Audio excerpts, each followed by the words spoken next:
प्रेम सूत्रों की इस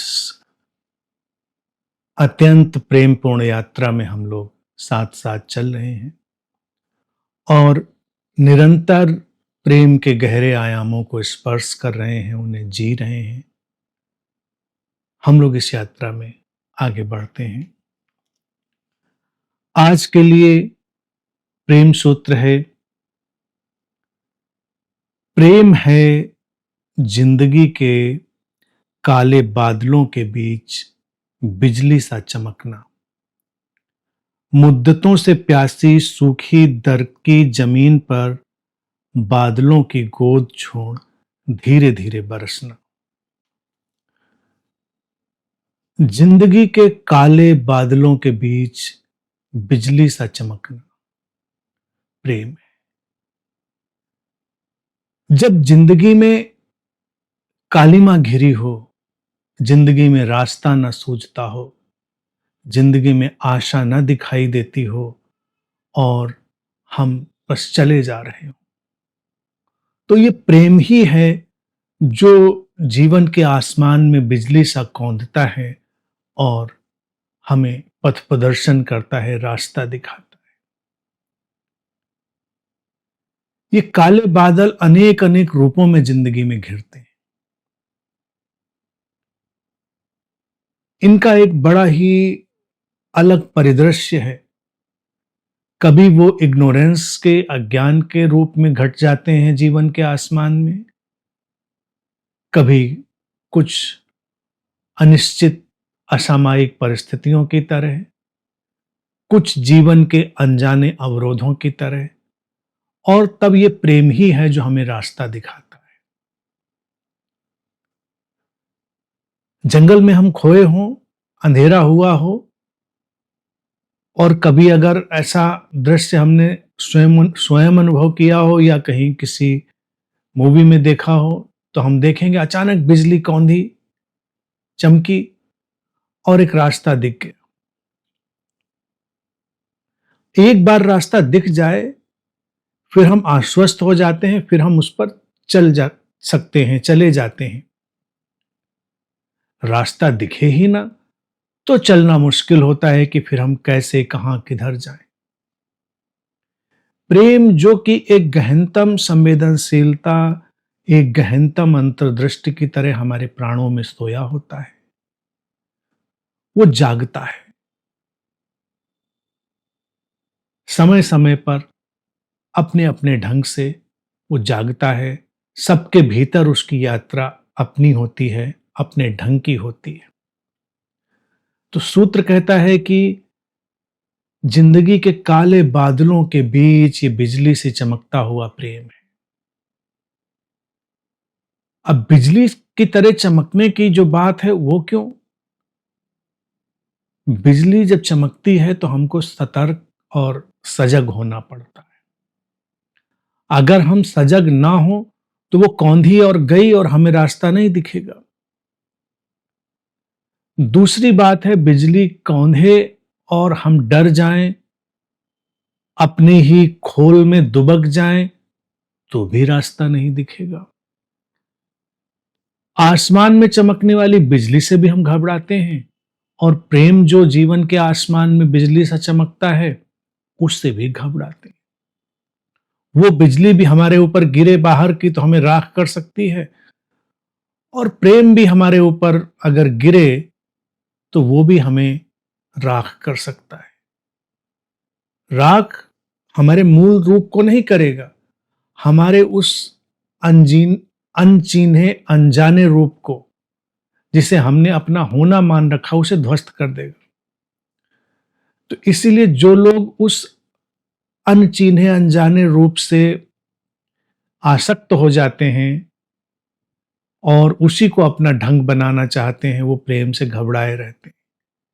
क्योंकि प्रेम तो हमारे मूल स्वरूप को, हमारे ओरिजिनल नेचर को बचाएगा, और जो कुछ भी फॉल्स है उसको डिस्ट्रॉय कर देगा, धराशायी कर देगा, ध्वस्त कर देगा।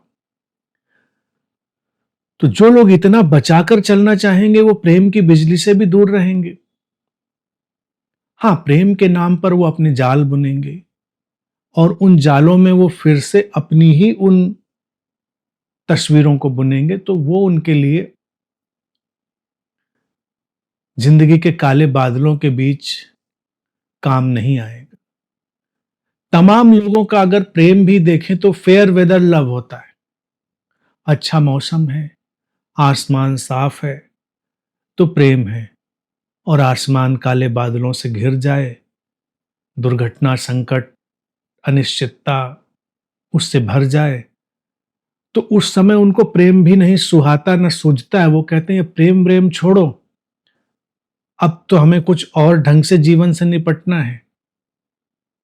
लेकिन कोई और ढंग मनुष्यता ने आज तक ईजाद नहीं किया प्रेम के अलावा, जो जीवन से सटीक ढंग से निपट सके। क्योंकि प्रेम प्रारंभ से अंतर्दृष्टि संपन्न है। हमारे भीतर की वो सारी व्यवस्था जो अंतर्दृष्टि संपन्न है, उसी को हम प्रेम कहते हैं, और वो जागृत होगी तो हमारा पथ आलोकित करेगी।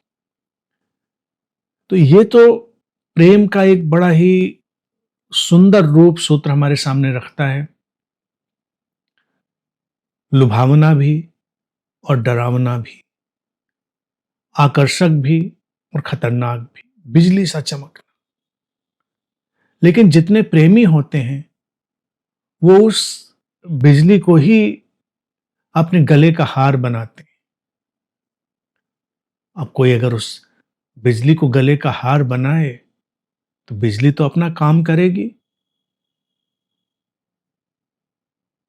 लेकिन प्रेम में जाने को तत्पर व्यक्ति मिटने से नहीं डरता, और यही प्रेम की पहचान है। जितना प्रेम के नाम पर ये अपराध, हिंसा और अत्याचार, अनाचार, दुख, दर्द हमको दिखाई देता है, वो प्रेम के कारण नहीं है, वो प्रेम के छद्म रूप के कारण है। क्योंकि प्रेम से व्यक्ति घबराया था और प्रेम का कोई सब्स्टिट्यूट उसने विकसित कर लिया। हम हर चीज का एक सब्स्टिट्यूट विकसित कर लेते हैं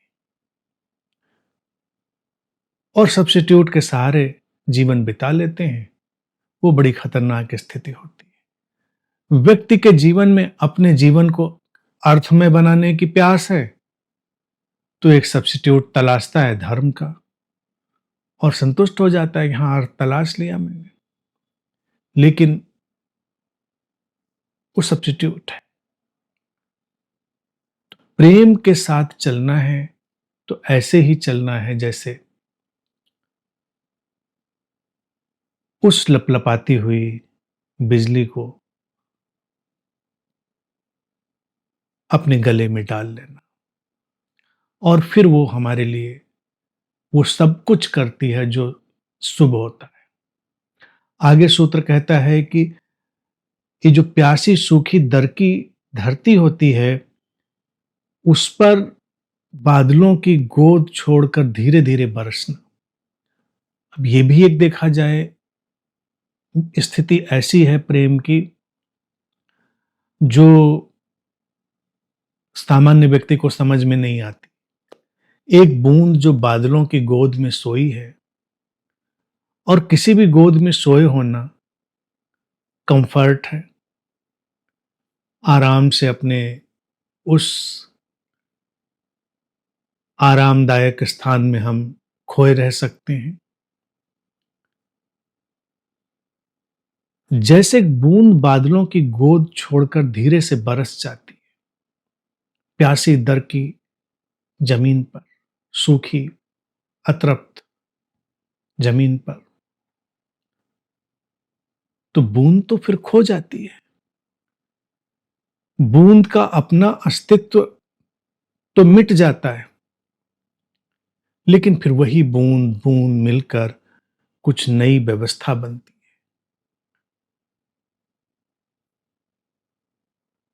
इसीलिए प्रेम हमारे कंफर्ट जोन से बाहर निकलना है। जो लोग बहुत कंफर्ट जोन में रहना चाहते हैं वो प्रेम में नहीं जा सकते। वो प्रेम के लिए कोई श्रम नहीं उठा सकते। वो प्रेम के लिए कोई खतरा मोल नहीं ले सकते। वो प्रेम के लिए अपनी जानी पहचानी दुनिया नहीं छोड़ सकते। उनको सब कुछ सुरक्षित और आश्वस्त करने वाला चाहिए। बादलों की गोद छोड़कर निकली बूंद का खतरा देखो कि वो निकल पड़ी है, लेकिन पता नहीं क्या होगा। प्यासी दर की धरती से उसका रिश्ता बना, या उसके साथ उसके प्राण स्पंदित हुए और उसने बादलों की गोद छोड़ दी। तो प्यासी जमीन को तो तृप्ति मिलेगी, लेकिन बूंद का क्या होगा ये पता नहीं। और बूंद इसकी परवाह भी नहीं करती जो बादलों की गोद छोड़कर निकली। प्रकृति में ये जो दिखाई देता है, ये उस जागतिक प्रेम का एक प्रदर्शन है। और हमारे जीवन में भी प्रेम ऐसे ही घटता है कि हम उस करुणा को अनुभव कर पाते हैं जो अनेक अनेक लोगों के प्राणों में उस प्यासी जमीन की तरह जो दुनिया बन गई है उस पर रिस्पॉन्स करती है, उसको प्रत्युत्तर देती है। और जब हमारे भीतर से वो प्रत्युत्तर घटता है तो वही करुणा प्रेम की बूंदों के रूप में बरसती है। प्रेम एक अभिव्यक्ति है तरल और सरल, करुणा प्राथमिक है। इसलिए यह मत सोचे कि प्रेम के बाद करुणा का आविर्भाव होता है। करुणा हमारे भीतर पहले ही हमको घेरती है, हमको भरती है। करुणा का अर्थ ही है कि हम बाहर के या दूसरे के दुख, दर्द, तकलीफ को समझ सके, उसकी बेचैनी, परेशानी, उसकी अतृप्ति को जान सके, पहचान सके। उसी को करुणा कहते हैं। ज्यादातर प्रेम देखें कि वो बाहर की अतृप्ति और बाहर की छटपटाहट और बेचैनी के कारण होते हैं, ऐसा नहीं। वो अपनी अतृप्ति, अपनी बेचैनी, क्या मुझे तृप्ति मिल जाए, क्या मेरे भीतर चैन आ जाए, इसलिए प्रेम की तरफ व्यक्ति जाता है और वो प्रेम खो जाती है। बादलों को छोड़कर जो बूंद निकलती है वो अपने लिए नहीं निकली है, वो तो उस अतृप्ति का प्रत्युत्तर है जो धरती में समा गई है। तो प्राथमिक रूप से जब करुणा हमारे जीवन में भरती है तो हमारे भीतर से प्रेम का प्रत्युत्तर उठता है। प्रेम का प्रत्युत्तर जो किसी के प्राणों में तृप्ति लाएगा और हमारा वजूद, हमारा होना क्या होगा उसका हमें नहीं पता। बूंद को भी नहीं पता कि जमीन में गिरेगी खो जाएगी, कि और बूंदों के संग मिलकर कोई धारा बन जाएगी, कि और धाराओं के साथ मिलकर कोई नदी बन जाएगी। उसको नहीं पता। वो तो जब होगा तब होगा, जैसे होगा वैसे होगा, अभी तो कुछ पता नहीं। तो इसीलिए प्रेम के प्रारंभिक पड़ाव पर व्यक्ति के अंतर्मन में करुणा का आगमन होता है। और जिसके जीवन में करुणा का आगमन नहीं हुआ है उसके भीतर प्रेम का आविर्भाव हो ये मुश्किल है। क्योंकि फिर प्रेम तो अपना पाने के लिए चलेगा। अब बूंद तो कितनी शिकायत कर सकती है जो बादलों से निकली, इतनी बाहर गर्मी है, इतनी बाहर उमस है, इतनी तपती हुई जमीन है, और मैं खो गई तो क्या होगा, और उस पर गिरी, उसने मुझे अवशोषित कर लिया, मेरा तो होना मिट गया। बहुत सारी शिकायतें बूंद कर सकती। प्रेम कोई शिकायत नहीं करता, लेकिन तथाकथित प्रेम शिकायतों से ही भरा होता है। अगर दो लोगों के जीवन में प्रेम को देख लो तो शिकायतें शिकायतें शिकायतें। प्रेम की कमी की शिकायत, प्रेम के रंग ढंग की शिकायत, और प्रेम की शिकायतों पर ही शिकायतों के पुलिंदे बनते जाते हैं। लेकिन वास्तविक प्रेम शिकायत रहित है, उसमें कोई शिकायत नहीं, क्योंकि वो करुणा के आधार भूमि से निकला है। करुणा की जमीन पर खिले हुए पुष्प हैं प्रेम। और करुणा क्यों? अतिशय संवेदनशीलता। और प्रेम का मूल स्वरूप क्या है?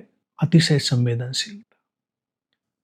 तो इसलिए प्रेम अपनी सारी आरामदायक स्थितियों को, कंफर्ट जोन्स को छोड़ता है, और वो अपनी कंफर्ट जोन्स को छोड़ता है इसीलिए कुछ सृजनात्मक, कुछ महान, कुछ अभूतपूर्व, कुछ अति सुंदर, दैवीय उसके द्वारा रचा जाता है।